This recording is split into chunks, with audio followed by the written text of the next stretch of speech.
Hey guys, my name is Gabriel Macias. My band is called Drive By Cinema. Really, my question is wondering how do we expand outside of our hometown?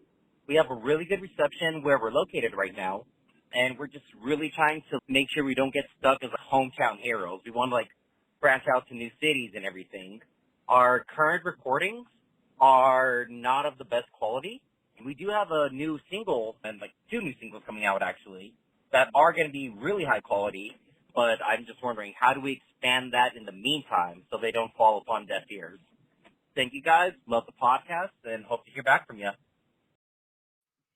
All right. Thanks for the call, Gabriel.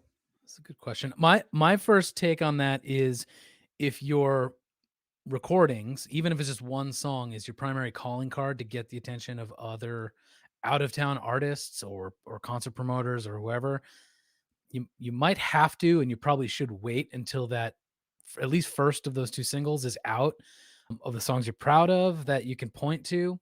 And then once it is, you'll have the sort of confidence to make those connections. And then I would say, yeah, go on Bandcamp. However, you have the ability to sort of find artists in a particular area, then do the typical thing of like asking for gig swaps and say, hey, here's our song. We're in this town. We can draw this many people in our own town. Can we open for you in your city? You open for us in ours. That sort of outreach. Hey, well, his question reminded me of the very first episode we recorded for the DIY Musician podcast, where I interviewed Dan Zanes. It wasn't episode 1, but it was the first one we recorded. And Dan talked about concentric circles. So he was based out of Brooklyn, and he really looked at expanding his performance opportunities out of town as like he said in concentric circles, meaning there's this little circle in the middle. That's where I am now. That's the scene I'm in. That's the neighborhood or community that might know me and have a following in. And for him, that was Brooklyn.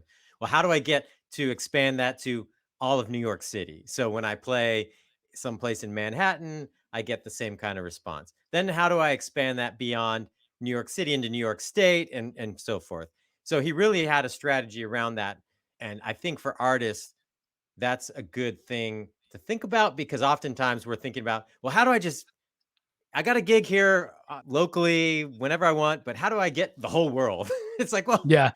to think about next steps and those connections. That's where I like the gig swaps. And you mentioned the recording being your main calling card. I like the gig swaps because your live show could be your main calling card here, because in this, the strategy is really like, hey, well, I'm in Portland, Oregon.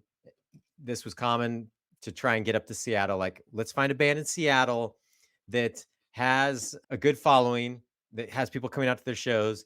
We have a decent following coming out to our shows here. We can open up for them there. They can open for us here and capitalize on each other's fan base. And really, in that instance, you may not even have music out. You just might have a good reputation of having a good live show and people come out to it. And that strategically is very helpful. It does take some work. And you mentioned Bandcamp, Chris, that being a good site that I think is probably the best that has Geographic info. yeah, that and bands in town might be another good one Yeah. to check out and see what bands in certain areas are playing shows and reaching out to them. That's one thing that I think is helpful. Yeah, one last thing I was going to say on that point is don't be over ambitious and play anywhere you can't reasonably get back to in 6 months. So if you want to tour the whole US, but you're not going to be able to tour the whole US for another year or two, don't tour the whole US. Do just your state or the places you can get to fairly often. Otherwise, it's a waste of time.